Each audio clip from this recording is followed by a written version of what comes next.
These bad dads make it hurt.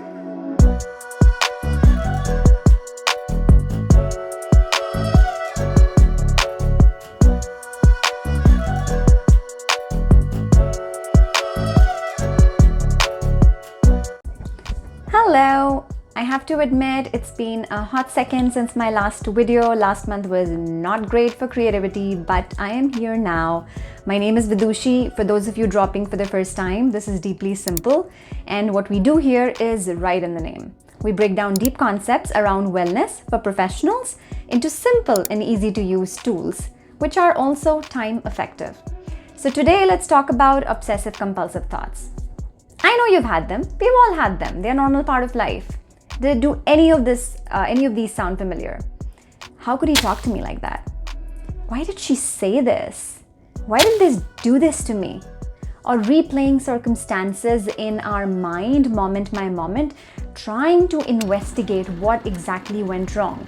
Or even worse, wishful thinking, trying to think about how we might have responded differently. How we might have communicated the idea just a little bit differently so that we could have closed that deal. If any of these sound familiar, you would know that these thoughts can be really overpowering and it can be really difficult, like a Herculean effort to bring yourself out of these thoughts. You might try distracting yourself, and before you know it, you're back to thinking obsessively about these things. And they can be quite draining.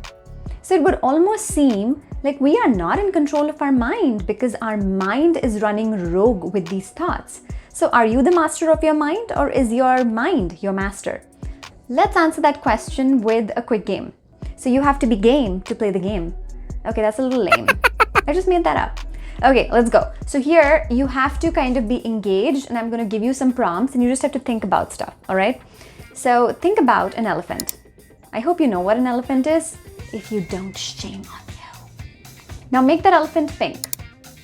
Just because. Now give that elephant a cool pair of sunglasses because he's worth it. You got that? A pink elephant with a pair of sunglasses? I got that too. So why did we do this and what happened in this simple game? I gave you a set of instructions. You heard those instructions and you gave your brain simple commands. Think about an elephant, think about a pink elephant, think about sunglasses on the elephant, right? And your brain followed the command. So it sounds like you are the master of your brain.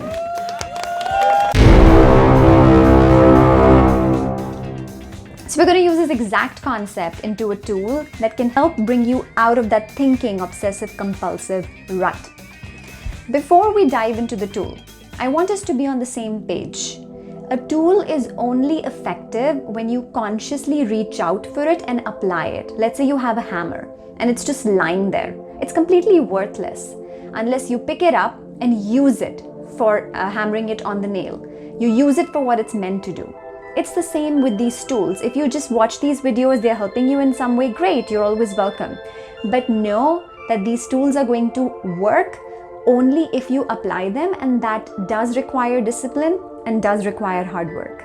So be honest with yourself and know what you're willing to do. All right, now let's dive into the tool. All you have to do is get a sheet of paper and a pen and make a column, like make two columns. So you just put a line at the center of the paper so that you have two columns, one on the left, one on the right. On the top of the left column, I want you to write cannot control. And on top of the right column, I want you to write can control. I think you know where I'm going with this. So what we do is we think about our situation, and as thoughts are coming to our mind, we start putting them against the column that they belong. There are some things that we cannot control and there are some things that we can control about the situation. Usually the things that we cannot control are about other people. We cannot control their behavior. We cannot control how other people think or what their value systems are. We cannot make other people apologize. Other things that we cannot control are circumstantial. You cannot control the financial market. You might have an input into it, but you cannot really control it. You cannot control, for example, right now, the pace at which the new strains of coronavirus might be spreading. Everything that you can control or everything that goes in the can control column are things that you have direct influence on, like direct actions that you can take. This tool can be used in both a professional situation as well as a personal situation. What makes it really effective is when we keep trying to focus on the column that says control.